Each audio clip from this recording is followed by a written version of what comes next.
Okay, we have an absolutely fascinating daf tonight, 116.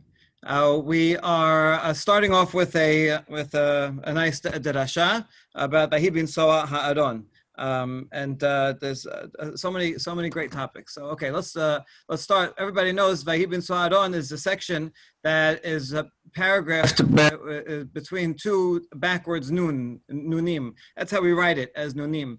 The nuns are really brackets, basically. So why is it bracketed off?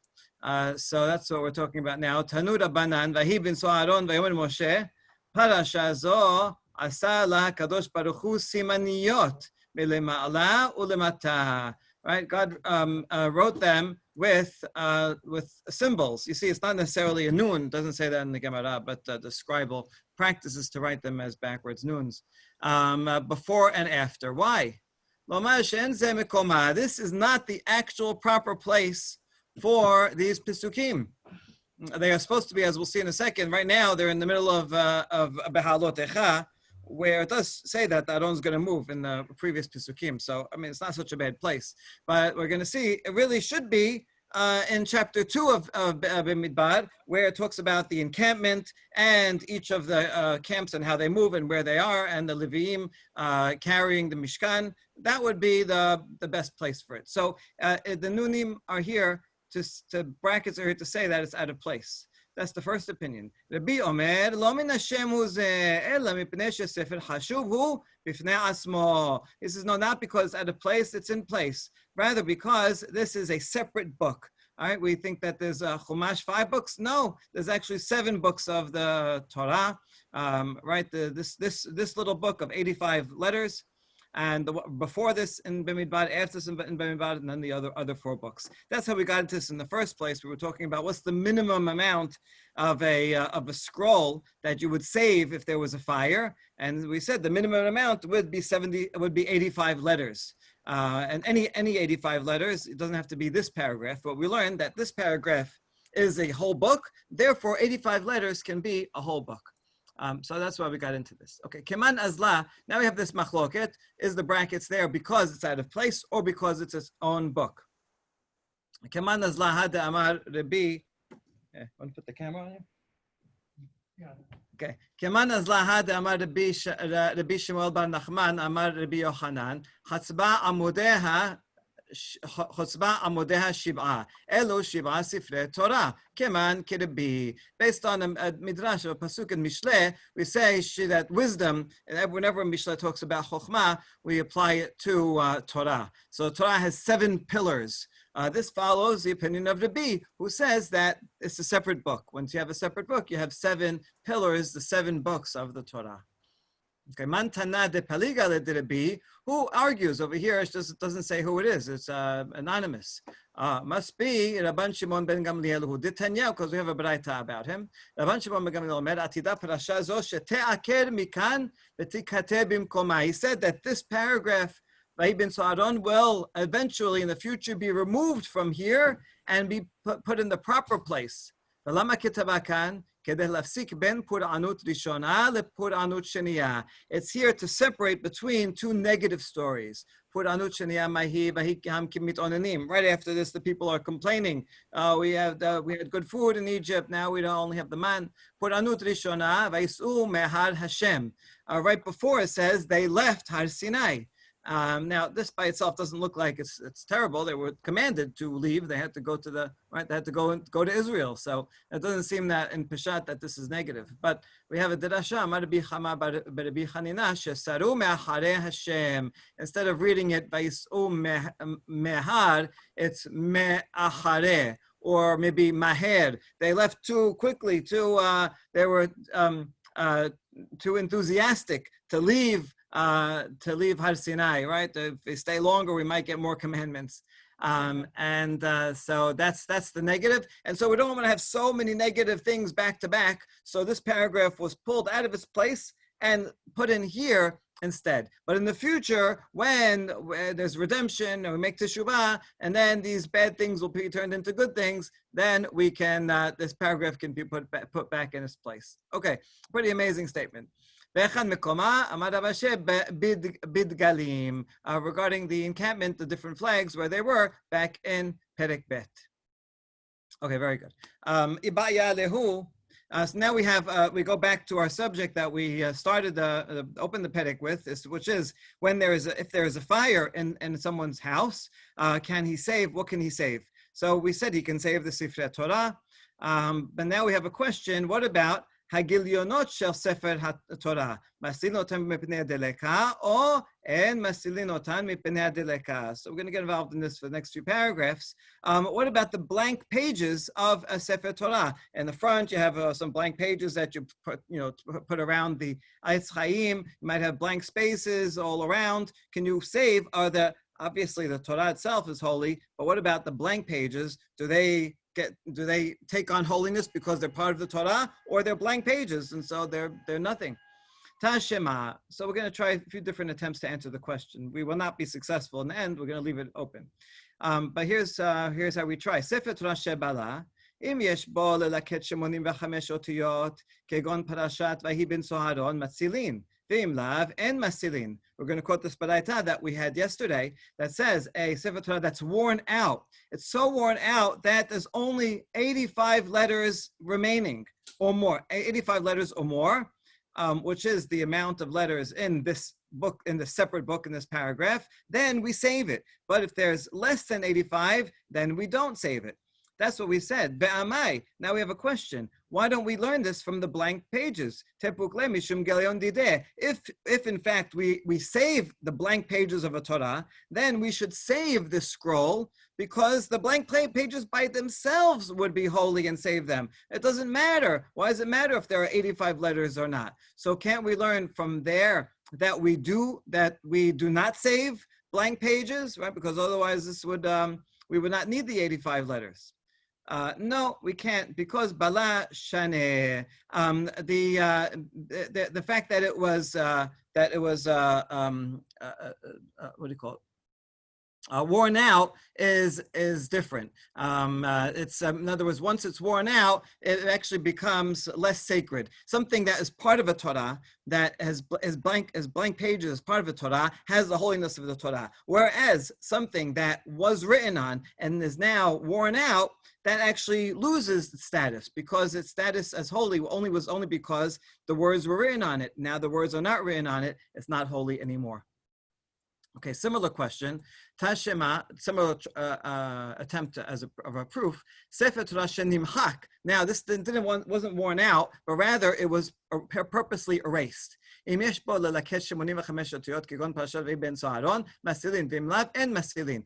you erase it, almost all of it, but there's still 85 letters left, you save it. Otherwise, you don't save it. Again, we can we just said worn out is different because it got worn out, so it's not holy anymore. But here, maybe I would say, if in fact you save blank pages, now these pages are blank. They are part of a Torah that's blank. So shouldn't we learn from here that you would in fact save it? Or the fact that we say it has to have 85 letters, then we should learn from here that we don't save it. Now, right, so why are we asking this question? Why do we need 85 letters? Why don't we learn that you should save it from its own blank pages? No. We're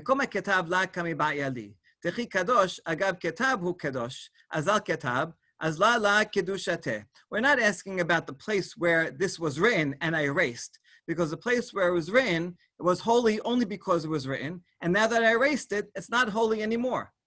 What I'm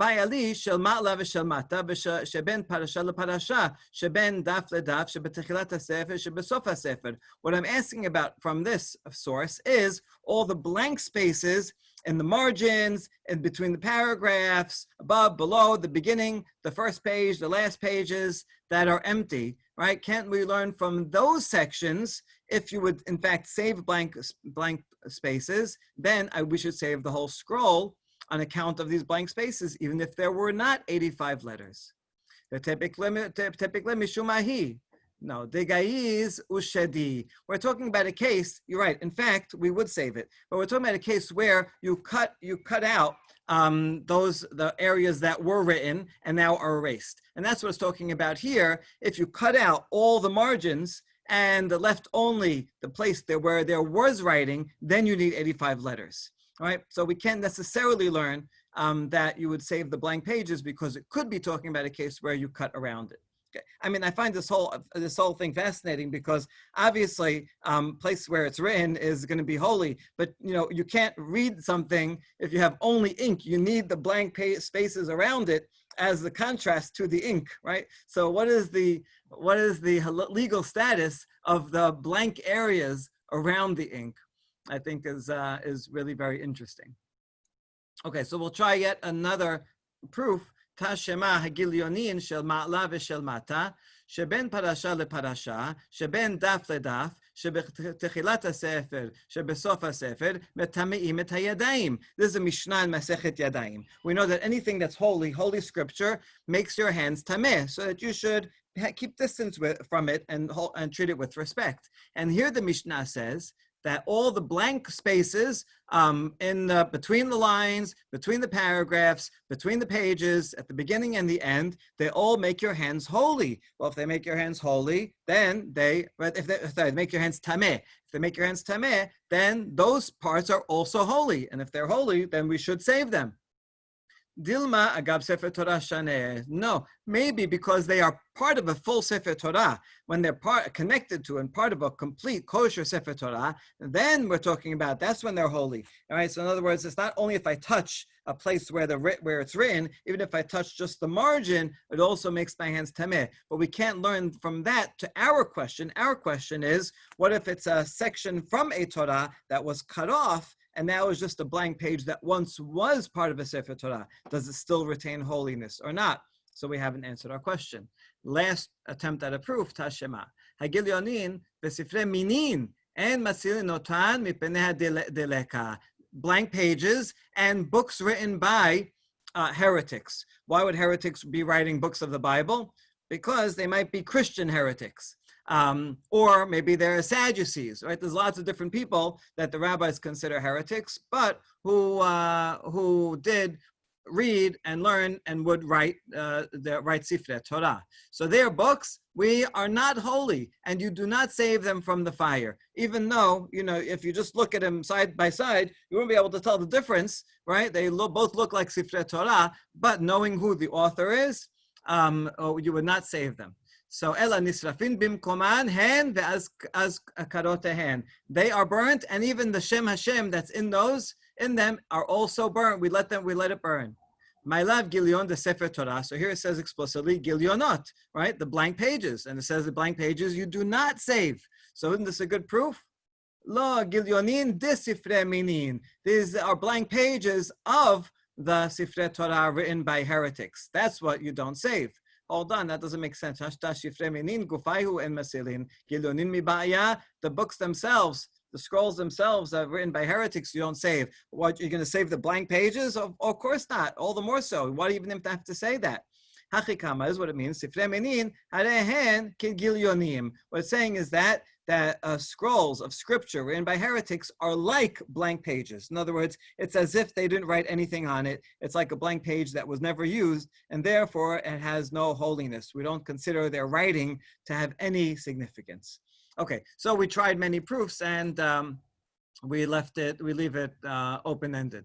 Halacha l'maaseh, Rambam says the blank portion of a scroll, like the scroll itself, do render one hand's tameh, and the sages deemed them integral parts of the Torah scroll. That still doesn't actually quite solve it, because that would have to be connected to the Torah. Okay, so now we're going to go back and analyze more about these scrolls of heretics. And this is one of the most important and fascinating sugyot about the relationship between the heretics and their Torah, and the rabbis' relationship to them. Gufa. Hagilyonim v'sifrei minin en matzilin otan mipenei deleka. Okay. Rabbi Yosef Omer, Bahol, קודד את האזכרות שבהן וגונזן והשאר שורפן. Okay, the Tanna Kama says you burn the entire scroll written by heretics. The Yosef, however, says no. What you do is during the week, not on Shabbat, you would cut around it, right? You cut out the names of Hashem that are in that scroll, and the names of Hashem you put in Geniza, and the rest of it you burn. In other words, even though a heretic wrote God's name, it still is God's name, and so therefore it would be a bizayon to allow God's name to burn. Why are we saying that? Why are we saying that en matzilin means you burn them actively? You don't save them from the fire. You let them burn. That's different than going out and burning them, right? One is sorfan, which is burning. Oh, v'hashar sorfan. Okay. That's a good point, right? Because here he's talking about b'pnei deleka is passive. Here he's saying you bachol. So bachol, in other words, not on Shabbat. You would, I guess, you would save it, but then you would have to cut them out and burn them, right? So do you only burn them if they would have been burnt on Shabbat in a fire, or do you go around and actively look for them, grab them and cut them out and burn them? So in the context, it sounds like save them. Well, I guess the idea is you're saving them only because of God's name. So therefore, you need to during the week cut out God's name, but you have to burn the rest. And maybe you're showing that these are not holy books. So because you've taken an act, and during the week you save them from a fire, now you have to go and otherwise they say, those books are holy. Otherwise, right, very good. Otherwise, yeah. In other words, you don't have to go out and actively pursue and find all these books and burn them down. But since you did save them, it may look like now you're showing it's a holy book, so you have to go and desecrate them. But you're not God's name. Okay, I like that interpretation. Thank you. It doesn't seem like this has anything to do with saving. It's just you might think that because you don't save them, then you could actively burn them even on a weekday with Hashem's name here. He's saying that no, the Shem Hashem still has its own kedusha, and even though you would let it burn on Shabbat, but on a weekday you should actively protect the Shem Hashem. No, I think he's responding. I think it looks like Rabbi Yosef is responding. He's to the Tanna Kama. He's talking about the same case. You do save it. Right? And I don't agree with you. You do save it, but then you wait till during the week, and then you do this to show the desecration, but still save Hashem's name. Okay. So, Marabi Tarfon, akapachet banayishim yavo liyadi shani esrof otam be'et hazkarot shebehen she'afilu adam rodef acharav lehorgo ve'nachash rash lahakisho nichnas lebet avodah zara ve'en nichnas lebatehen shel elu. He says, may I bury my children if it happened that I saw a house burning and this book was a book of heretics was in there, that I would not, if it came to me, if this case happened, that I would not burn them and God's name in with it. I mean, here, David, this sounds more active. Maybe if he had his hands on it, he would actually actively burn it. Or maybe he's talking about a case on Shabbat when he would let it burn. Okay, it's not clear. But from his rhetoric, he's really against it. And he says, right, so I would burn them and God's name. Why? Why is it so harsh? He says, even if a person is running away from someone who is about to kill him, or is running away from a snake that's going to bite him, he can run into a place of idolatry. He's not worshiping idolatry, and idolatry is one of the big three, but he's going into the house of idolatry to be saved, to save his life. That's okay. But he should not go into the house of a heretic, a place of a heretic, right? Because they are worse. Why is a heretic worse than an idolater? Because the heretic is a Jewish person who knows God and yet denies him. Whereas the idolater doesn't know. He was brought up in Zoroastrianism, in Hinduism, whatever. So he doesn't know the difference. So you can't blame him. But the heretic is worse. They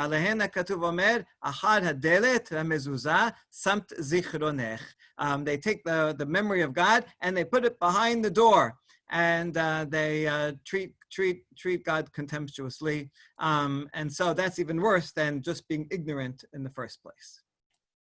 Okay. Marabi Ishmael, Kal v'chomer. Uma lasot shalom ben ish liishto. He's going to prove that point of Rabbi Tarfon, that you should burn God's name if it's written by a heretic, or let it burn. If to make peace between a man and a woman, I'm not Torah, regarding a sotah, right? In order to make peace between a man and his wife, that he doesn't suspect her and is jealous of her and cause a fight. So we say you write down the parasha of sotah, which includes God's name, and then you erase the ink and put the ink into the water, and she drinks it. So there you can erase God's name to bring peace between a man and his wife. Since that's true, all the more so. Halalu, these heretics, shematilin kin'a ve'eba v'tachrut ben Yisrael abihen shebashamayim.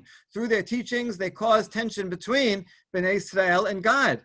Al achad kama v'chama, v'alehem amar David, halo mesan'echa Hashem yesna u'bitkomemecha et kotat tachlit sin'a tzanetim lo'yibim hayuli. Also, all the more so, to bring God and Bnei Israel together, it's worthy to erase God's name, to show that these heretics are wrong and they are haters, and God hates them, and therefore you should hate them. And to express that tension, that negativity, that rejection, we should erase the name of God that they wrote. כך אין מסינותם, לא מן המפולת ולא מן המים ולא מדבר המעבדן. This must be according to the opinion that says you do save them in Rabbi Yosef, who says that you let them. No, according to the first opinion, it says you let them burn. Not only would you let them burn in a fire, but also you would not save it if it was under something that fell down, a house that fell down. Here this is rock slide, or water, or any other thing that would destroy them. You let it be destroyed, and you don't save them. Okay, now we have a question. Ba'ayamine Yosef bar Hanin me'Rabbi Abahu. Hane sifrei deve abidan. Masilin otam mipnei deleka or en masilin. These works of scripture, these scrolls of scripture of Tanakh that are in the house of Abidan, should we save them if there's a fire or not? Now, what is this Be Abidan? Is a good question that a lot of people have written about, and a lot of different theories. Here you could look here. According to the Geonim, was a courtyard with books of knowledge of all nations, So actually, Shai Sekunda wrote an article about this, showing it seems to be a Zoroastrian word, a Persian word, and it refers to a Zoroastrian religious temple, where they would gather together religious texts from all over the world, from all different people. The Zoroastrians and the Persians in general are famous for being pluralistic, and so they gathered together lots of religious works into one house, and people would come there and they would study them and debate them and copy them. And this is a place called Be Abidan. So the question is, these books of Tanakh that are in Be Abidan, should we save them or not? So what's the question? On the one hand, they're in a place that's not a place of Kiddusha. They're not a Bet Knesset or a Bet Midrash. They're in this pagan temple. So therefore it would look like, no, you should not. On the other hand, they may have been written by a rabbi, that since they commissioned or bought these scrolls, so they might have bought them from someone who was a proper sofer. So they may be just fine. I think it's kind of like going to the Harvard Theological Seminary library, right? So it's a somewhat Christian place, but they also have a fantastic library of all kinds of Hebrew works and things like that. I mean, the Harvard Library itself actually has probably the biggest collection of Judaic works anywhere except for the National Library in Jerusalem. So, if you'd go there... What about the Vatican? The Vatican has the Vatican doesn't have as many books. Vatican has some manuscripts that are very important, but not as many books as Harvard in Judaic, right? But that's another example. Can you go to the Vatican if you want to analyze their scrolls of copies of Tanakh, copies of Talmud, right? Could you go there? Could you save those scrolls? Well, they're being held by the Vatican. Okay, but that doesn't mean that they're written by heretics. The Vatican has them. They're written by Jews from long before that. Okay, so that's a really fascinating thing, this Ba'abidan. In vela v'rafya biyadeh. So he asked this of Rabbi Abahu. Rabbi Abahu, he said, yes, no, maybe, he wasn't sure. You see, he had a dilemma. He couldn't answer the question. Rav la azal be'abidan. So now a bit more about this place. Rav would not go to Be'abidan. Even if he was going to go check the scroll or whatever, he would not walk into the place. He considered it off limits. It's a Zoroastrian place, temple, whatever. And all the more so, he wouldn't go to the house of Nitzrefeh. Some people think that Nitzrefeh is derived from Notzri, right? Has those letters in it. This might be a Christian or early Christian church, temple, something like that. So all the more so he wouldn't go there. Shemuel, Leben Yisrefeh la'azel, he also would not go to that Christian place, but Le'abidan, he would, Azil, he would go to Be'abidan. He would go there, he'd study the scrolls, he'd talk to people, and he thought that was okay and productive. So this is those were first generation. Now we're skipping to fourth generation. Someone asked Rava, we don't know who asked him. He says, "How come you don't come to Be'abidan? Why don't you come to the session there? Having a good conference. Come and join." He says, "There's a cedar tree in the way. I can't go." Okay, that's not really a good reason, right? He's like, he's giving a fake excuse. Ukshili, it's hard. So the people tell him, okay, we'll uproot the cedar tree. That way you can go. Tuchta keshili. No, the path is right. You're going to take it out. There's going to be a hole. I have to jump over it. No, I can't go. So he would make excuses and he wouldn't go. Mor bar Rav Yosef amar ana minayhu ana. Vela mistapina minayhu. He says, Mor bar Yosef says, I'm one of them. In other words, I know the people there, I know the scholars there, and I'm friendly with them, and I'm not afraid to go.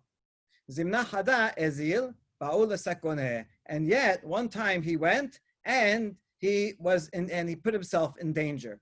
Here it says danger with his life, which is how most interpret it. I'm not sure if that's what it means. Maybe in danger spiritually, right? He felt like, oh, I'm one of them. I can discuss and I can, learn from it. Perhaps being around all those others, maybe he was convinced by one of their philosophical or religious arguments, and so he was in spiritual danger. Rabbi Meir hava karile avin gilion. Rabbi Yochanan hava karile avon gilion. Okay, Rabbi Meir would call these Christian writings. This really should be a new paragraph. Christian writings, in other words, the Christian Bible, known as the Gospels. He would call them Evangelion. Now, they're making a play on words. In the Greek, it's Evangelion. You heard of evangelists, right? Evangelist actually comes from the Greek, which means you, which means good, like euthanasia means good death. You means good, turned into a V. And angel, you see angel here? Angel means a messenger, malach, right? So this is a good messenger. The good messenger is that these books are called the gospel. Gospel also means the message of good news. It means good news according to Christian writings. The good news is that Yeshua came.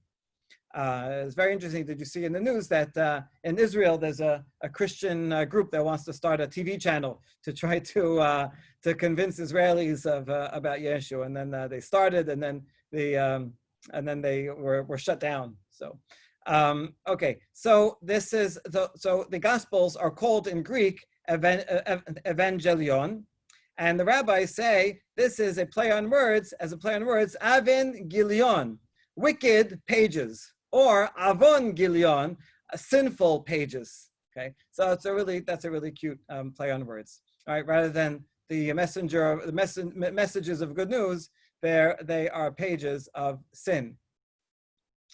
Okay, So now we have a little story about these Christian works. Okay, so what we had so far here is this place, the Abidan, which is very interesting. This looks like some kind of, cosmopolitan, pluralistic place of study where some rabbis were objected to and would not go there, and some rabbis would. It was kind of a neutral territory, and they had, good manuscripts of Tanakh and other works, and some people would go there, and they probably were, in fact, written by great sages, so they were proper scrolls, and that's why, hence the dilemma. Some people would stay away, some people would go, and so a lot of times, throughout the Talmud, we find places where the rabbis know something about Christianity or something about some Greek philosopher, and you wonder, where did they learn it? Maybe it's just from conversations with friends, with people on the street, or this could be one of the locations, this Be'abidan, where it says here explicitly that some rabbis went, and they did have these discussions. Okay, and so now we're going to quote one very interesting discussion with a Christian teacher, philosopher. Hava philosopha. Sorry, Ima Shalom debetu de Rabbi Eliezer achate de Rabban Gamliel havai. Ima Shalom, right? A very important woman. Her name is Mother of Peace, and she was the wife of Rabbi Eliezer and the sister of Rabban Gamliel. Rabban Gamliel was the Nasi. Rabbi Eliezer is the famous one with Avin Avachnai. He's the one that was excommunicated by Rabban Gamliel, by his brother-in-law, and then he prayed, and when he prayed, because he was so hurt, Rabban Gamliel died, and Ima Shalom the whole time was trying to mediate between them. So these are all a lot of interesting stories about these characters. Okay, so Havahu philosopha b'shibute tava shakil shema de la mekabel shuchda. They had this philosopher. We're going to see he's a Christian thinker in their neighborhood, and he had a reputation that he does not take bribes. So they wanted to mock him. They wanted to show even he does take bribes. So what they do? She, Ima Shalom, gave him a golden lamp. And then he and her brother, Rabban Gamliel, went to him and they said, and she said, I want to share in my father's estate. Their father died. And usually we know, according to Torah law, the estate goes to the sons, right? Only if there's no sons, then it goes to the daughter. As we learned in the Bamidbar. She comes and makes the claim. She says, I want to inherit also along with my brother. Amalehu Pilugu. This Christian teacher says, yes, you can divide the estate. Amale Ketib Lan B'makom Bera Berata La Terot. So Rabban Gamliel says, what do you mean? It says in the Torah, which you, the Christians, you agree the Torah is holy. It says that when there is a son, the daughter does not inherit. It's an Aramaic paraphrase, not the actual pasuk, but the pasuk does say that. Amale mioma de digleton me'arachon itnatelit oraita de Moshe ityehibat avon gilion uchtibe berau brata kechada yirtun. So the Christian teacher says, from the day that Jews have been exiled from your land, the Torah of Moshe has been taken away and was replaced by the Avon Gilion, with the Christian Bible, with the Gospels. And in the Christian Bible it says that a son and a daughter may inherit. And so that's the law. That's the new law. Okay, part of this is a true quote, which is that the Christians teach the idea of supersessionism, which is that Yeshu comes and, according to Christianity, abolishes the law of Moshe and replaces it with a new law. And so that's what this is referring to. That is what Christians think. But however, nowhere in the Christian Bible do we actually have a law that sons and daughters can inherit equally. So I'm not sure what he's quoting there. Anyway, lemachad hadad ayile iu hamara luba. On the next day, Rabban Gamliel brought him this expensive Libyan donkey and gave it to this Christian philosopher judge. Amar lehu shefelit sefer da'avon gilion v'chata be ana la lemifchat min oraita de Moshe etiti vela leosfe al oraita de Moshe atite. And so, okay. So the next day he brings him this present, and then the judge says, "Hold on, I didn't finish my judgment. You have to keep reading till the end of the Christian book." And there it says, "I did not come to subtract from the Torah of Moses. I did not come to add to it." Okay, this does seem to be a quote in the Christian book of Matthew. In chapter 5, it says, quotes Yeshua saying, "I did not come to subtract, to abolish the law of Moses or the prophets, but rather I came to fulfill them." And from there, we see that Yeshua, in fact, did follow most of the halacha, at least according to his interpretation of it. And so it says it there over here. It says that he read to the end of the book. It's rather in the beginning of the book. Okay, but anyway, it is that is a more or less accurate quote from what we have today as well. And over there it says in the Torah of Moshe, which is not abolished. I changed my mind. It says that daughters do not inherit when there are sons. Okay, why did he change his mind? Well, obviously, because he got a bigger bribe from Rabban Gamaliel. He got the Libyan donkey. Okay, so Amrale, she says, she says, "May your light shine like a lamp." In other words, Ima Shalom is hinting, remember that lamp I gave you out of gold? What do you mean? You have to give me the benefit. Amrale Rabban Gamaliel, Ata Hamara ubatash lishraga. When it says the donkey came and kicked the lamp over and broke it. And now, right, my bribe is better than yours. Okay, so all this they were doing not because they actually cared about his opinion, but rather they were testing him and showing him up, showing that he thinks he's has so much integrity. In fact, he does take bribes. And they'll quote this and that, and they'll say the Torah is wrong, and they'll say the Torah is right. And so it's a story making fun of him. Okay. Even though it's true, it's a story making fun of him. I think it is interesting because it shows interaction between the rabbis and the Christian teacher, and it shows that the rabbis did know something about Christian teachings and are able to quote them and argue with them in both a learned and also a humorous way. Okay, so that's a great story.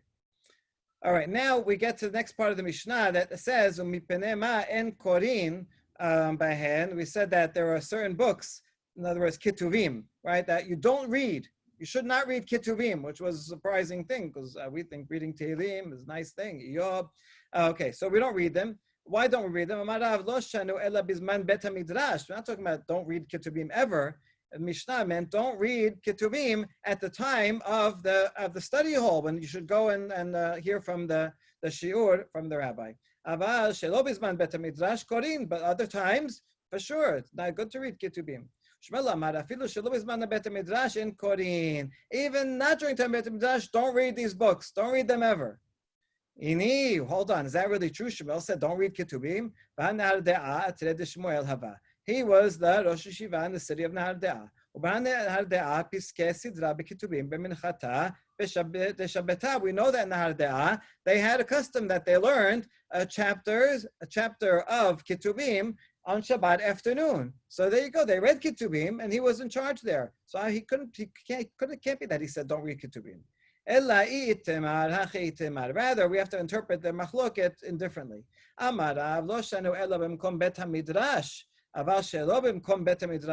Rav says is that the only time when it says you can't read them is in a place where there is a Bet Midrash. Then go to the Bet Midrash. Don't read them. But if there is no Bet Midrash, then you can read the Ketubim. So it's about the place. Shmuel Amar ben bimkom Bet Midrash ben shelo bimkom Bet Midrash bizman Bet Midrash en korin shelo bizman Bet Midrash and Korim. Doesn't matter whether you're in a place where there is a Bet Midrash or not. The point is, at a time when the Bet Midrash is in session, then do not read the books of Ketubim. I know they're fun, they're nice. You read some Kohelet, you read some Shir Shirim. No, but go to the Rabbi Shiur, learn some halachot. That's more important. When it's not time, when the Shiur is not in session, then you can go and read Ketubim. And that makes sense because in his place, they would give the shiur, the rabbi would give the shiur always in the morning, like we do today, during before Musaf, in the morning, they would do that. The reason is because during the meal, they would drink wine and be a little drunk, and you can't go and teach halacha when you're drunk. So they wouldn't teach the shiur in the afternoon. So in the morning, they would teach that. In the afternoon, the rabbi wasn't teaching. So then it's okay. Then they could read Ketubim.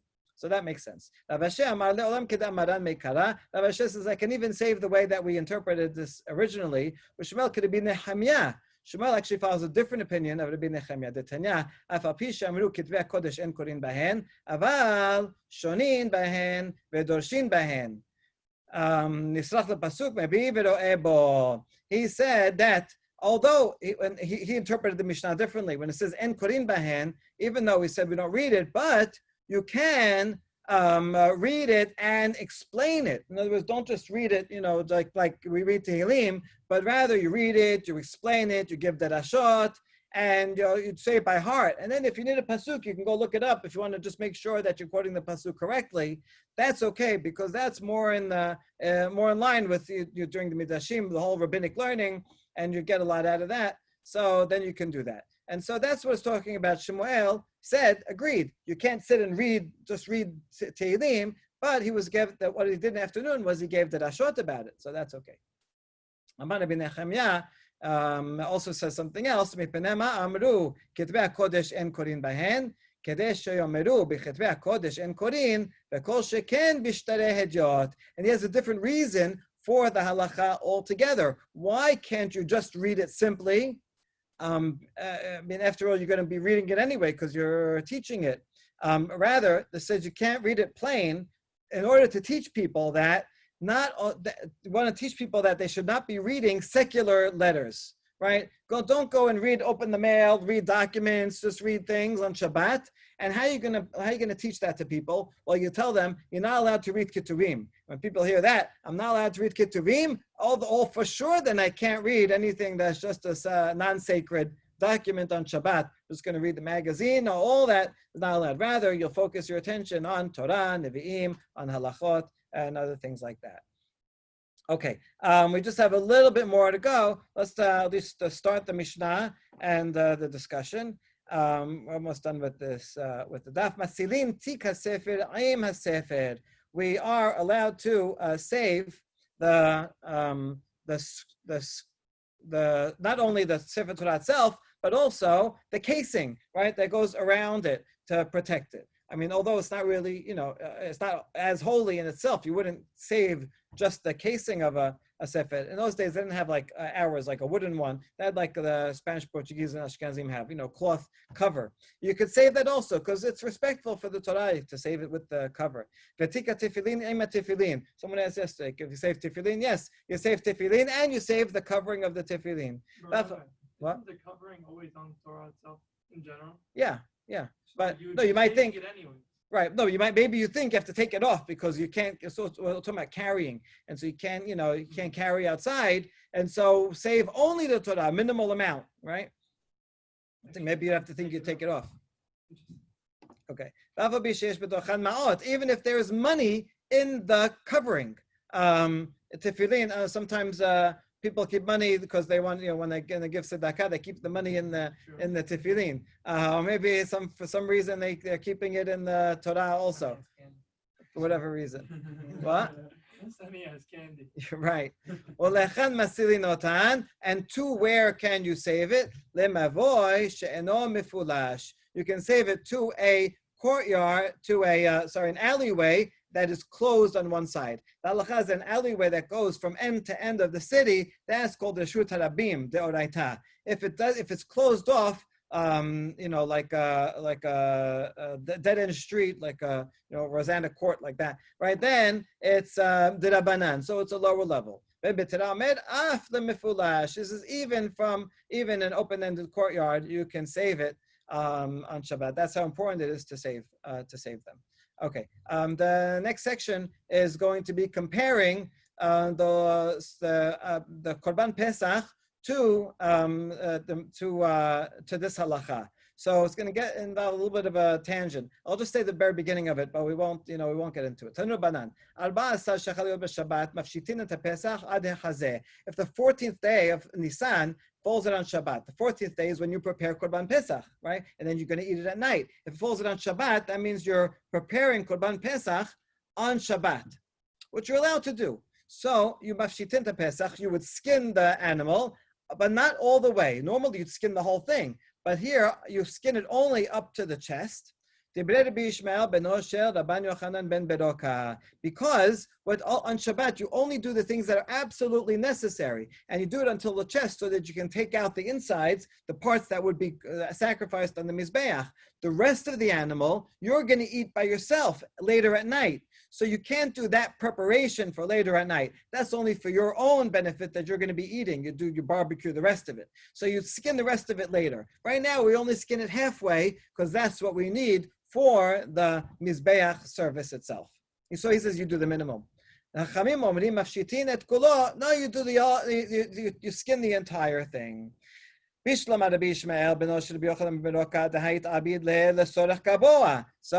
we understand the first opinion that you do minimal amount. You only do what is needed for the sake of heaven, that which you're going to put on the Mizbeach. So you skin it to take out the organs. El Rabbanan Maitama, what's their reason? Amar Rabba Bar Bar Chana, Amar Rabbi Yochanan, Amar Kera, Kol Pa'al Hashem Lema'aneu. Their reason is from Pasuk that says everything that God does, everything that is done, everything that God made is for His own sake. Everything is for God's sake. So don't separate between human needs and God's needs. So what is it for God, for heaven's sake? Rav Yosef Amar, Lo Shelo Yasriach. We don't want it to get decayed. If you leave the skin on, it will be warm, and then because it's warm and you're leaving it for several hours like that, it will putrefy. So you skin the whole thing so that this animal, which is kadosh, will stay fresh. Rava says, because we don't want to leave, this is a sacrifice, we don't want it to look like a nevela, something that just died on its own. You find an animal like, roadkill. Yeah, it's all half bloody, half skin, it looks terrible. We don't want to have a disgrace of something that is holy like that. Last line. My benai, what's the difference between these two reasons? Is it because it might putrefy or because it's not respectful? If you put on a golden table, so then you see, you're giving it honor. It's on a golden table. So even if it's half scanned and half not, it will not be disrespectful because it's on a golden table. Or you say it's a day when there's a cold wind. So it's cold, so even though it has a skin on it, it will not putrefy. So these each of these scenarios would be a difference between the two halachot. And we'll pick up from this point tomorrow. Baruch Adonai Olam. Amen. Amen. Thank you, everybody, for joining.